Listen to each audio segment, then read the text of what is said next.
Pai nosso que estás nos céus, santificado seja o teu nome. Venha o teu reino. Seja feita a tua vontade, assim na terra como nos céus. O pão nosso de cada dia nos dá hoje. Perdoa as nossas dívidas, assim como nós perdoamos aos nossos devedores. E não nos deixes cair em tentação, mas livra-nos do mal, pois teu é o reino, o poder e a glória para sempre. Vem, Senhor, suscita em nós a tua palavra, a tua revelação, o teu Espírito. Nós entregamos a ti nossas mentes, corações, nosso ser mais profundo, e pedimos que assim como tu sopras essa brisa gostosa sobre nós, que a tua palavra também venha com esse frescor, que o teu Espírito que sopra como vento aonde quer, sopre sobre nós hoje, sobre o nosso espírito, e refresque o nosso ser, e desabafe a nossa alma, e nos areje, e nos abra, para que sejamos completamente invadidos pela tua graça, pela tua vida. Nós pedimos que seja assim, em nome de Jesus. Amém. Podem se assentar, os que puderem se assentar, não é? Agora, quem não tiver onde sentar e quiser sentar aqui, gente, por favor, não tem protocolo, então venha mesmo com toda liberdade, tá bom? Eu quero ler um texto no livro de Atos dos Apóstolos, no capítulo 17. Atos dos Apóstolos, capítulo 17. É Paulo chegando à cidade de Atenas. E é a primeira vez que ele vai à cidade. Ele a desconhecia do ponto de vista da visitação. Ele só sabia de Atenas porque era impossível existir naqueles dias e não se saber profundamente de Atenas e do que lá se produzia já há séculos. E o livro de Atos nos diz o seguinte, verso 16: enquanto Paulo os esperava em Atenas, o seu espírito se revoltava, e o texto grego que designa essa palavra revoltar é a mesma que também designa aquele sentimento de resfolegância animal. Havia uma ansiedade estranha nele, em função do que ele via. Se revoltava em face da idolatria dominante ou esmagadora, é a palavra original, que se manifestava na cidade. Por isso, dissertava na sinagoga, entre os judeus, e também pregava aos gentios piedosos. Mas também falava na praça todos os dias, entre os que ali se encontravam.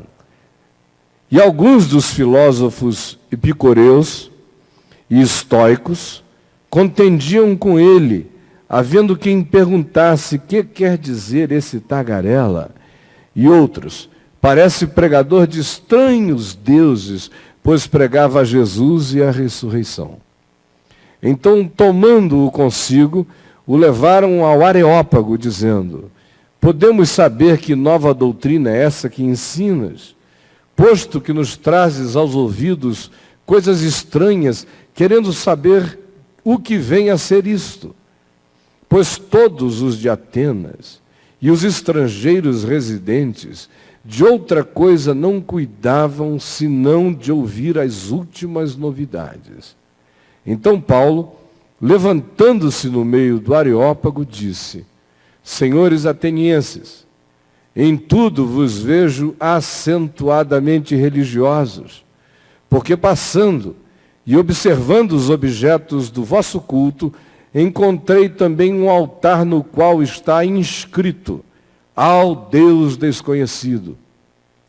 Pois é esse que adorais sem conhecer, precisamente aquele a quem eu vos anuncio, o Deus que fez o mundo e tudo que nele existe, sendo ele Senhor do céu e da terra, não habita em santuário feitos por mãos humanas, nem é servido por mãos humanas, como se de alguma coisa precisasse, pois ele mesmo é quem a todos dá vida, respiração e tudo mais. De um só fez toda a raça humana para habitar sobre a terra, havendo fixado tempos previamente estabelecidos e os limites da sua habitação, para buscarem a Deus, se porventura, tateando, o possam achar, bem que não esteja longe de cada um de nós, pois nele vivemos, e nos movemos, e existimos, como alguns dos vossos poetas têm dito, porque dele também somos geração. Sendo, pois, geração de Deus, não devemos pensar que a divindade é semelhante ao ouro, à prata ou à pedra, trabalhados pela arte e imaginação do homem. Ora, não levou Deus em conta os tempos da ignorância, agora, porém, notifica aos homens que todos em toda parte se arrependam, porquanto estabeleceu um dia em que há de julgar o mundo com justiça por meio de um varão que destinou e acreditou diante de todos, ressuscitando-o de entre os mortos. Quando ouviram falar de ressurreição de mortos, uns escarneceram e outros disseram: a respeito disso te ouviremos noutra ocasião. A essa altura Paulo se retirou do meio deles. Houve, porém, alguns homens que se agregaram a ele e creram. Entre eles estava Dionísio, o Areopagita, uma mulher chamada Dâmaris, e com eles outros mais. Olha só, gente.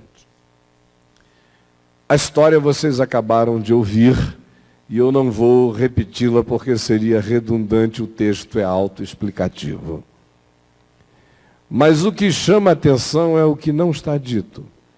Antigas tradições nos dão conta de que alguns séculos antes de Paulo chegar em Atenas, aconteceu uma praga terrível na cidade e que veio a perturbar horrivelmente a população inteira, de tal modo que milhares eram os que morriam.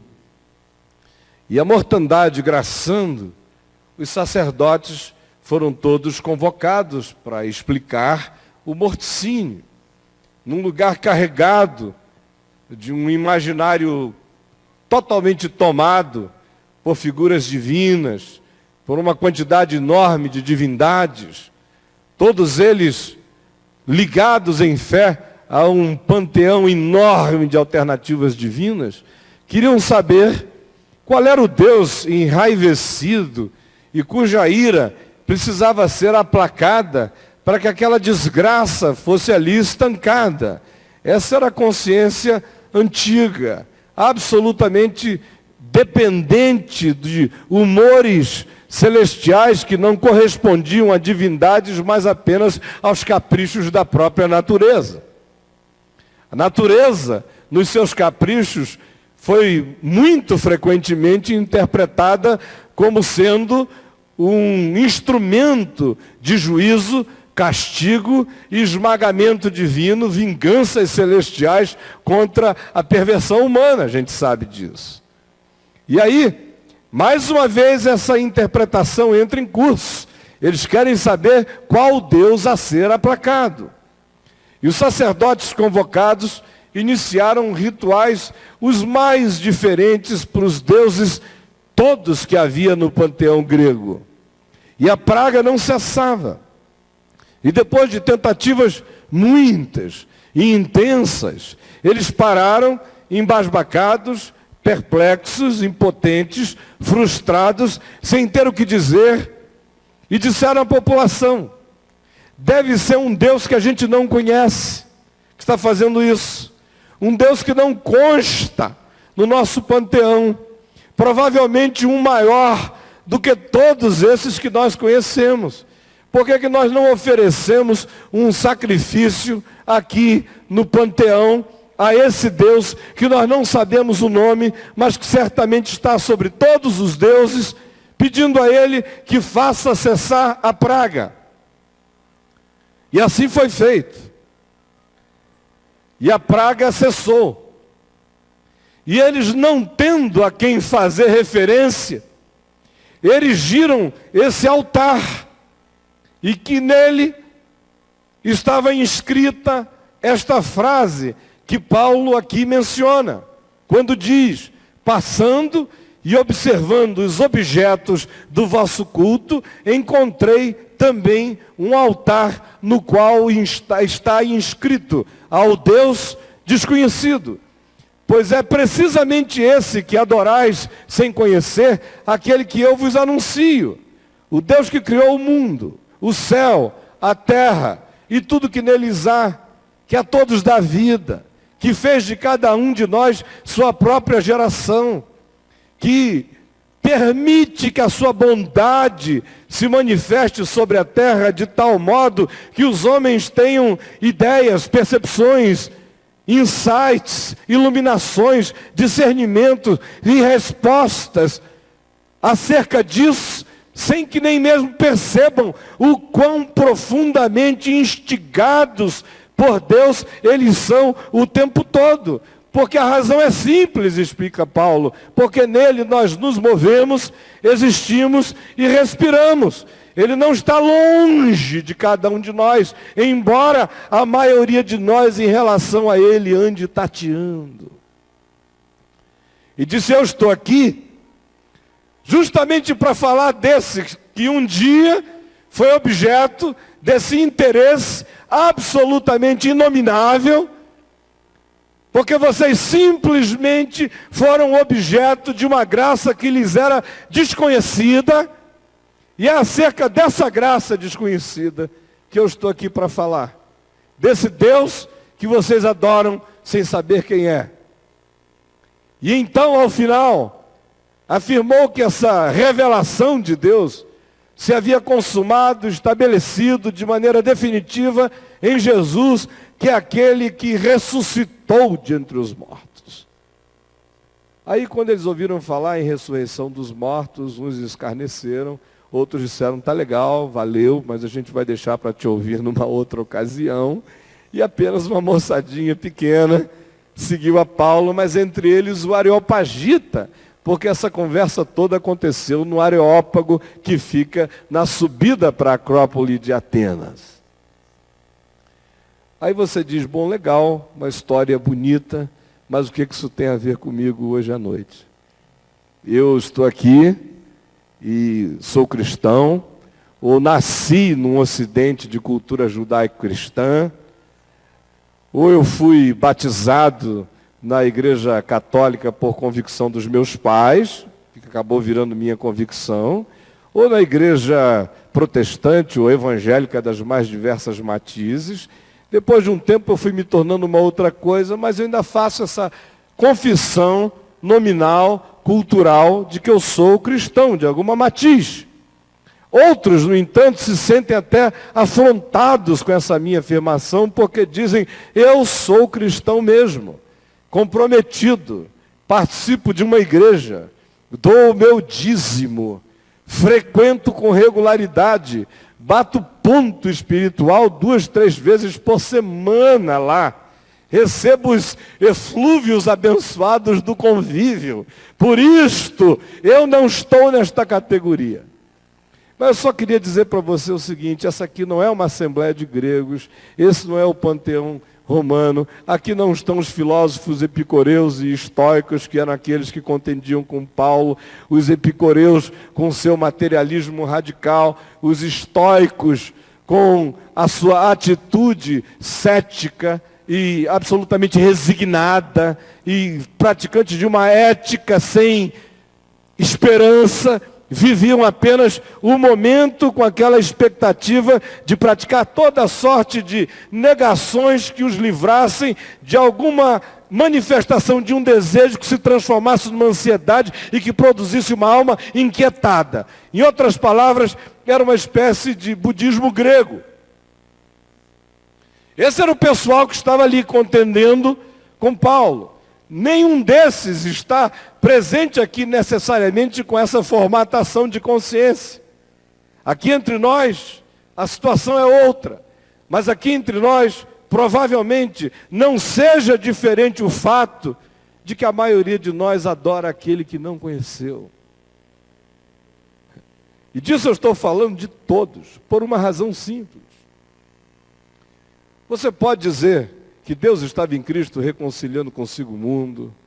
Você pode dizer que foi batizado na igreja cristã. Você pode alegar toda essa frequência aos encontros e a cultos e ao que quer que seja que designe para você seu compromisso espiritual. Você pode saber referências bíblicas de cor.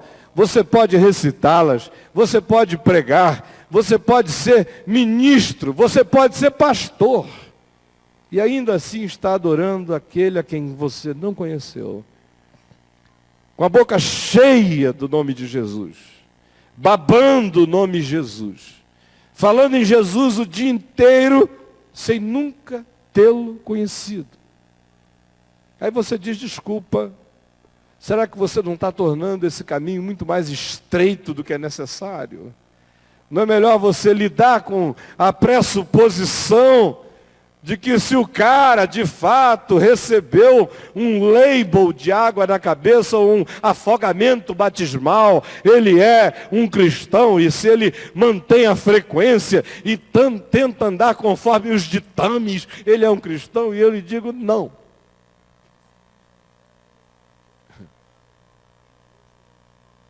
Não. Ele pode dizer o que a reforma protestante nos ensinou a dizer. Que mediante a fé nós estamos justificados diante de Deus. E ele pode até crer nisso como doutrina. E ele pode até ter um pacote doutrinário interessantemente correto. E não conhecer a Deus. Porque há uma única pergunta a se fazer quando se trata de Deus. Deus é amor.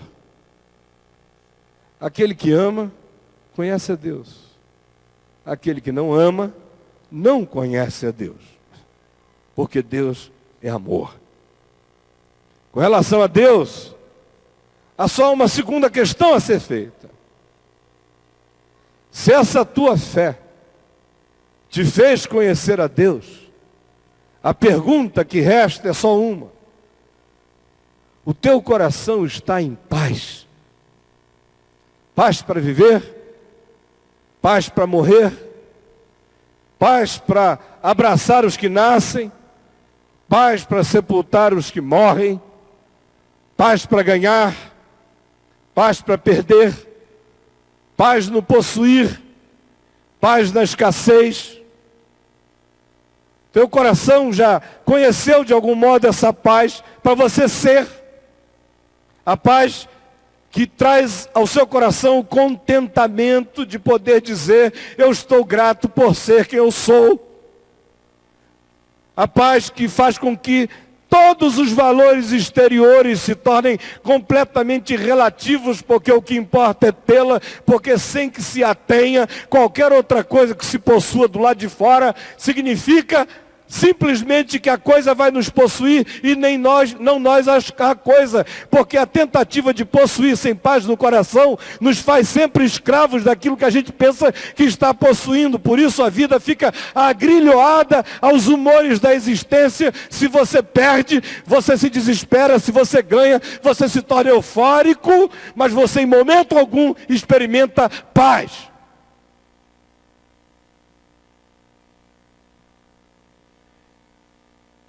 É esse que adorais se conhecer, aquele que precisamente eu vos anuncio.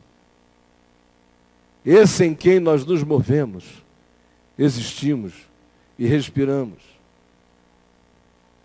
Eu não acredito, nunca mais na minha vida acreditarei em qualquer manifestação dita do Evangelho que não traga pacificação para o coração humano. Você pode me apresentar todas as doutrinas, todas as formulações, todas as confissões, todos os credos, todos os arrazoados externos. Mas se o seu coração não tiver descansado e serenado, eu lhe digo, você não conheceu ainda Deus. Com isso eu não estou falando que nós temos que nos tornar zen. Com isso eu não estou propondo desenervamento do nosso ser. Com isso não estou dizendo que a alma não tenha agitações contingenciais e normais da vida. Com isso eu não estou dizendo que é necessário que a gente responda à existência com propriedade, chore com os que chorem, alegre-se com os que se alegram. As contingências da vida continuam a ser contingências da vida, todavia, para além de toda a circunstancialidade, a promessa é que haverá em nós uma paz que excede a todo entendimento.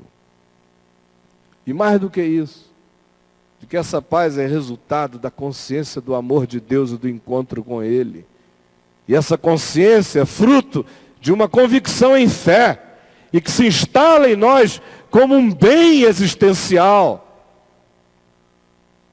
e que se estriba em realidades simples, como essa declarada pelo próprio Paulo. Porque eu estou bem certo de que nem vida, nem morte, nem coisas do presente, nem do porvir, nem altura, nem profundidade, e nem qualquer outra criatura poderá separar-nos do amor de Deus que está em Cristo Jesus, o nosso Senhor.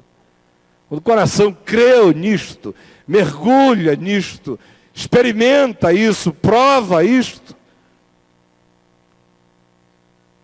uma paz absolutamente extraordinária e ultra circunstancial habita a gente, mesmo quando a gente está ansioso por alguma coisa que aconteceu no imediato da existência. Mas lá no fundo, você se sente ancorado a alguma coisa poderosa.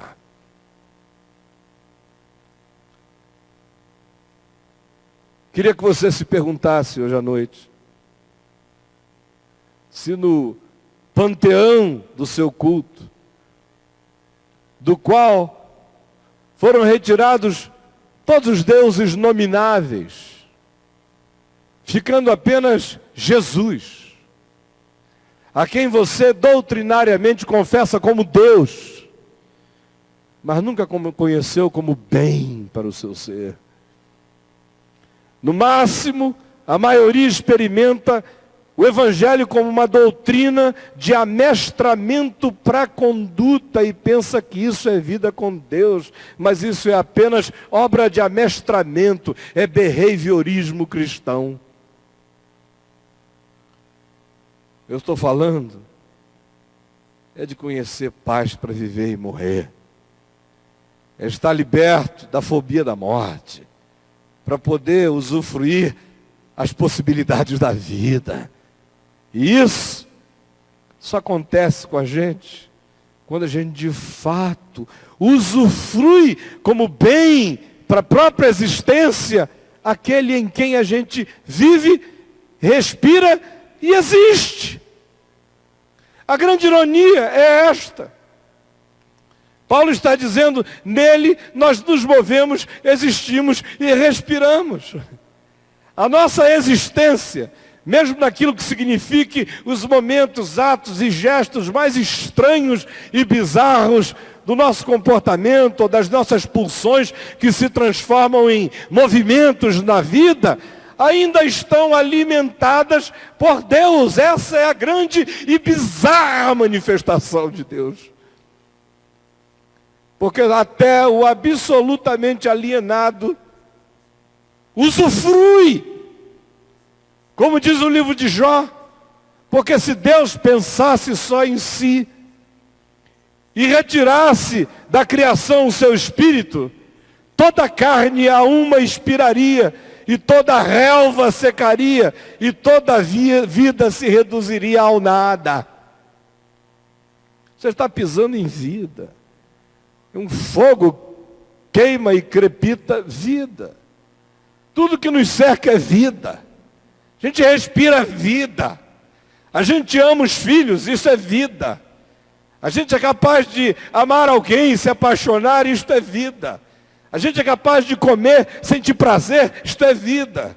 A gente é capaz de abrir os sentidos e respirar e comer com o olfato, isso é vida. A gente é capaz de se enternecer com uma melodia, isto é vida.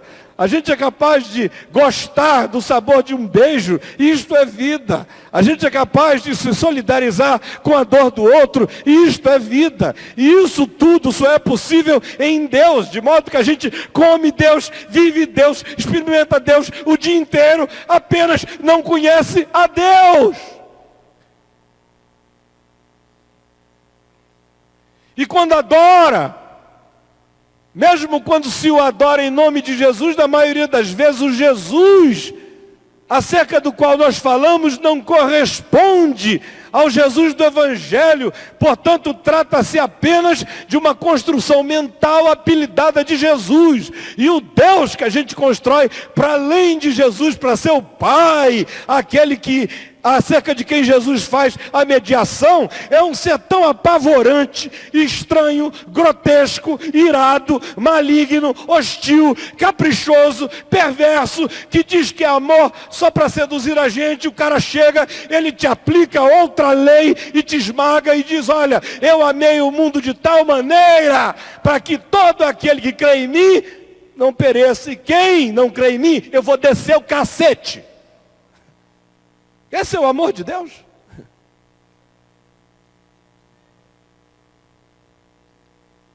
Isso é só uma construção.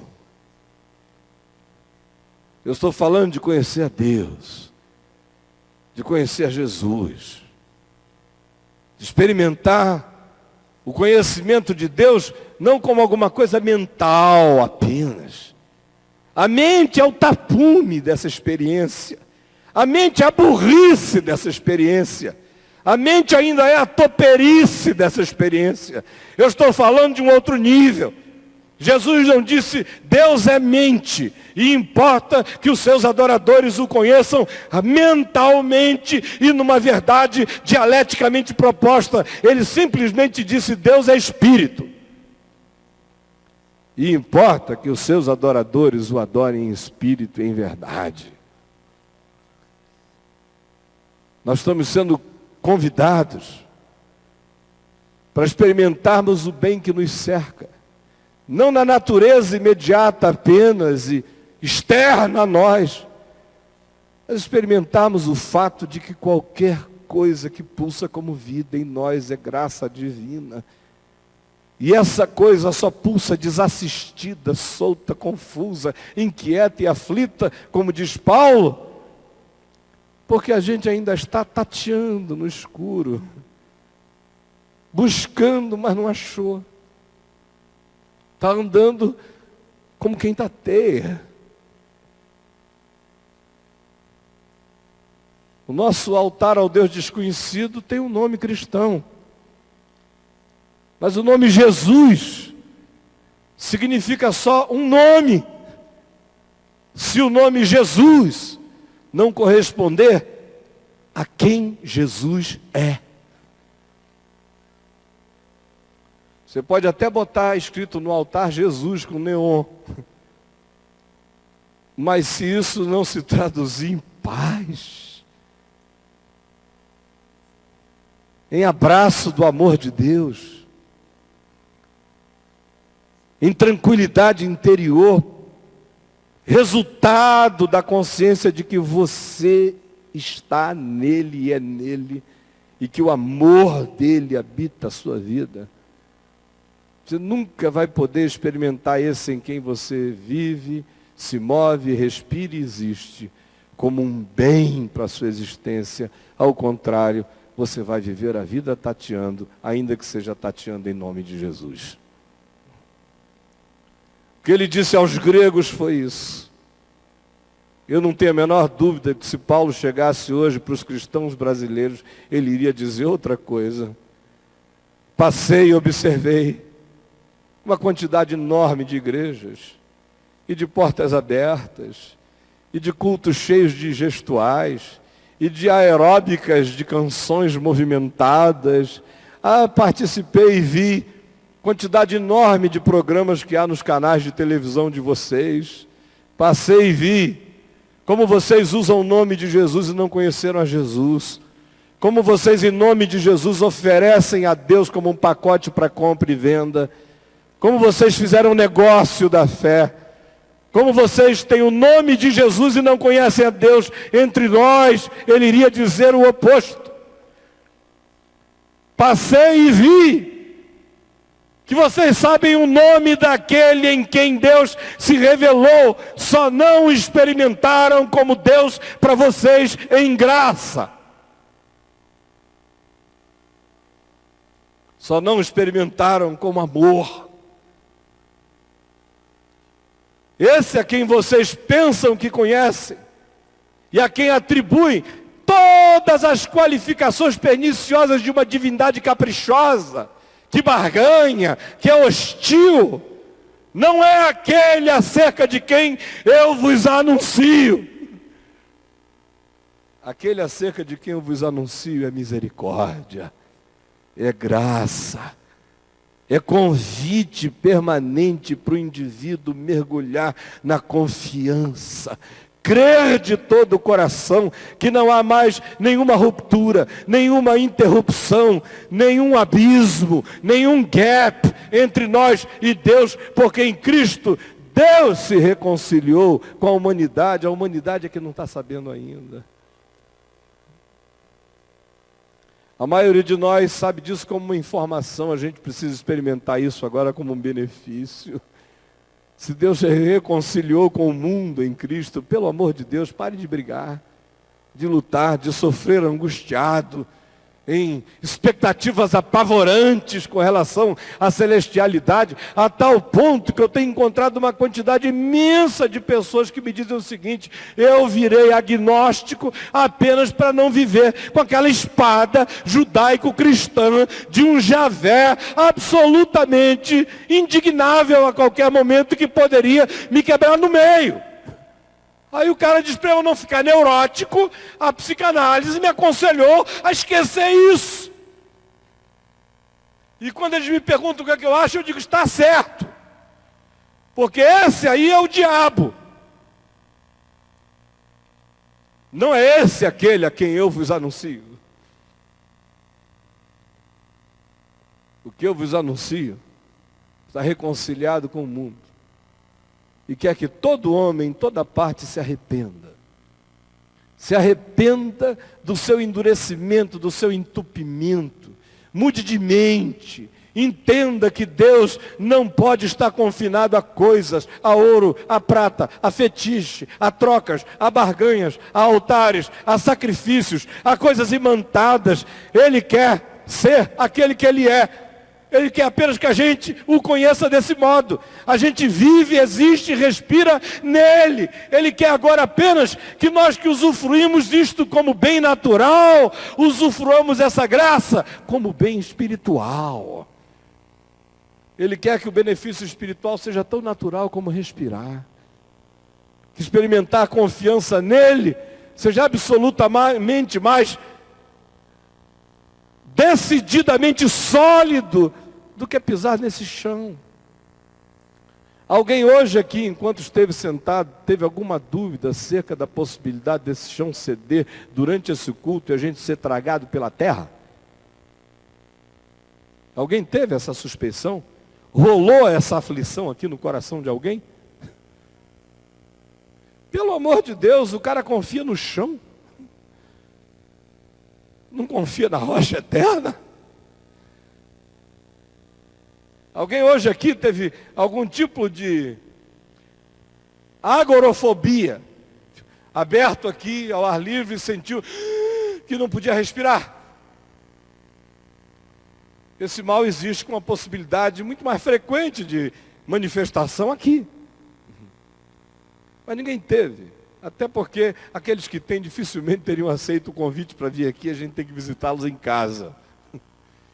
Até que eles fiquem libertos dessa aflição para poderem vir para qualquer ambiente. Mas essa suspeição não lhe passou pelo coração. Eu estou respirando o cheiro desse querosene. É querosene de avião? O Wellington estava ali que não podia nem ser abraçado. Eu quis dar um abraço nele e disse, não, por favor, porque eu estou cheirando a querosene. É querosene, Wellington? Não é churrasco, é querosene, mas eu estou sentindo. Eu não tive hoje aqui nenhum problema em relação à suspeição de que eu não pudesse dar a seguinte respiração ou dizer a outra palavra. Porque eu carrego dentro de mim, de maneira instintual, a confiança de que essas coisas, estatisticamente falando, não devem acontecer desse modo. E eu sou aquele que não posso acrescentar um côvado, 1 metro, meio metro ao curso da minha existência. E tem essa confiança. É ser absolutamente desligável a qualquer momento. Um extrasístolizinho aqui, rapidinho, podia deflagrar, não a minha fibrilação atrial, mas quem sabe a ventricular, que graças a Deus eu nunca tive. E podia ser fatal. Eu não tenho certeza para dar em relação a nada, no entanto estou com uma confiança total aqui. Alguém aqui acha que eu estou não confiante acerca de alguma coisa? Pelo amor de Deus, por que eu posso ter essa confiança sobre a lógica da sequencial da existência e não posso confiar a minha existência inteira àquele em quem eu respiro, vivo e existo? Sem fé, é impossível agradar a Deus. Porquanto é necessário que aquele que de Deus se aproxima, creia que Ele existe, que se torna o galardoador de todos aqueles que o buscam. O convite é para confiança, é para entrega a esse que é o varão a quem Deus creditou e destinou para ter autoridade sobre todos, fazendo-o ressuscitar de entre os mortos. Essa confiança vem carregada de paz, mergulha a gente no amor e faz com que Deus deixe de ser uma abstração, uma ideia, uma crença, um objeto indefinível, um mistério externo. Passa a ser mistério em nós, absolutamente vivo, presente, cheio de esperança em nós, vivificante para o nosso ser, enternecedor do nosso coração, que nos visita todos os dias, com alegria de ser, com confiança. Mesmo que a figueira não floresça, e nem haja fruto na vide, mesmo que o produto da oliveira minta, e os campos não produzam mantimentos, quando você conhece a Deus, você se alegra no Senhor. Sempre.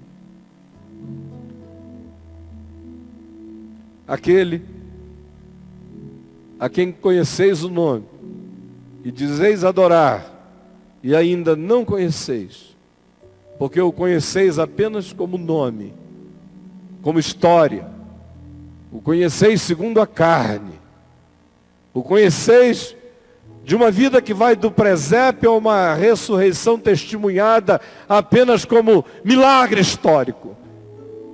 Mas não conheceis ainda como aquele que nasce no ser, como aquele que caminha em nós, como aquele que faz o milagre de transformação do nosso coração de dia em dia, de glória em glória, de fé em fé. E que opera em nós, não a crucificação, mas o bem da cruz, que é perdão para os pecados, que é paz com Deus, que é descanso no ser, que é certeza de reconciliação, que opera não diante dos nossos olhos a ressurreição, sempre outra vez para nos convencer factualmente da sua realidade. Ao contrário, ressuscitou apenas uma vez e derrama sobre nós o espírito da ressurreição, para que não vivamos apenas da memória do fato, mas experimentemos o poder do fator da ressurreição em nós, levantando-nos da morte, de qualquer morte, e colocando-nos de pé na vida. Essa é a experiência do conhecimento de Deus. Do contrário, terei que dizer, passando e observando, vi que sois profundamente religiosos. E que o nome Jesus está presente em quase tudo que vocês fazem. Mas eu verifico que conquanto haja sinos e torres e cruzes e templos e oferendas cristãs e um massacre marqueteiro do nome de Deus, todavia, vocês não o conhecem, porque eu não vejo na vida de vocês paz, mas angústia, unidade, mas sim facção. Não vejo amor que inclui, e sim juízo que exclui. Não vejo o bem da pacificação, mas sim o espírito da oposição, da contenda. Então vocês usam o nome de Jesus, mas não o conhecem. Porque o conhecimento de Jesus não se traduz em nenhuma dessas coisas. Então hoje, eu queria que você pensasse o seguinte: esse texto, que no meio cristão quase sempre é lido, quando se pretende falar de Jesus para pessoas que supostamente não o conhecem, ou seja, é um texto que carrega em si o label de texto evangelístico. Vamos acabar com essa coisa, porque o bumerangue está voltando para cair na nossa cara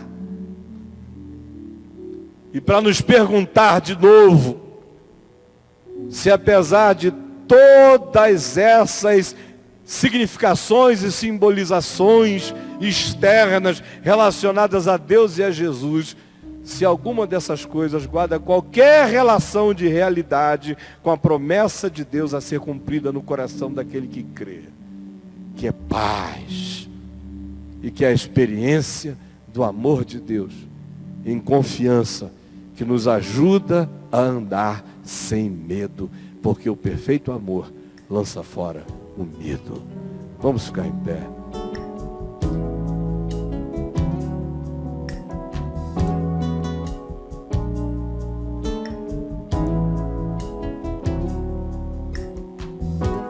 Vamos orar. Ó Pai, Pai amado, Criador de todos nós, que amas a cada pessoa aqui, e em toda a face da terra, nas ilhas longínquas, no Himalaia distante, no Tibete, no Punjab, na Índia, na China, na faixa de Gaza, em Israel, nas metrópoles europeias, na América do Norte, em todos os cantos da terra, aqui entre nós, nos palácios e nas favelas, aqui entre nós, nas casas enlutadas e nas casas felizes por filhos que nasceram. Tu que nos amas a todos nós e que não traçaste um caminho único para ser palmilhado por cada um de nós, porque tu nos fizeste singulares. Por isso Jesus é o caminho, mas cada um de nós faz o nosso caminho nele. Por favor, abre o nosso coração, para que a gente não se torne pior do que aqueles gregos que apenas adoravam a quem não conheciam. A gente deixa de adorar aquele a quem a gente diz que conhece. Salva-nos desse estado muito pior, que gera só jactância, arrogância, empedramento do coração, religião, mas não produz a vida de Deus em nós. Por favor, salva-nos do cristianismo para que a gente se encontre com Jesus. Salva-nos da das doenças da religião evangélica para que a gente encontre o Evangelho. Salva-nos das nossas arrogâncias de cultura cristã para que a gente encontre a simplicidade do teu reino. Salva-nos desse carnaval de doutrinas, de falsas promessas, de falácias tatuadas com o nome de Jesus. E ajuda-nos a experimentar o conhecimento de Deus, do secreto, do quarto, da vida, do coração, da mente, da alma, do espírito, para que nós não te levemos apenas nos lábios enquanto o nosso coração está longe de ti. Por favor, realiza esse bem em cada um de nós. Transforma isso, não na doutrina da justificação, mas no resultado dela, na pacificação do coração. Salva-nos de ficar dizendo que Deus é amor e negando isso quando não acreditamos no amor de Deus, porque não descansamos no amor de Deus. Por favor, transforma toda essa falação, toda essa verborragia, todo esse doutrinarismo, toda essa estereotipação religiosa em verdade. Salva-nos dessa coisa e ajuda-nos a experimentar a genuinidade de Deus em nós. Eu sei que isso está acontecendo no coração de muitos, e que isso vai crescentemente acontecer no coração de milhares e de milhões, porque eu sei que nesses últimos dias o teu Espírito vai ser derramado sobre toda a carne, e até mesmo sobre aqueles que se dizem teus servos e tuas servas. Até nós vamos profetizar e sonhar, porque nós somos sempre os mais resistentes. Justamente nós que dizemos te servir, somos sempre os últimos a entender, a discernir, a compreender, a crer e a abraçar. Salva-nos desse karma maligno, de ficarmos o tempo todo com teu nome na boca, sem a experiência do teu amor no coração. Eu sei que o Espírito Santo está fazendo algo aqui entre nós, no coração de muitos. Eu creio, por isso é que eu falo, em nome de Jesus. Amém e amém.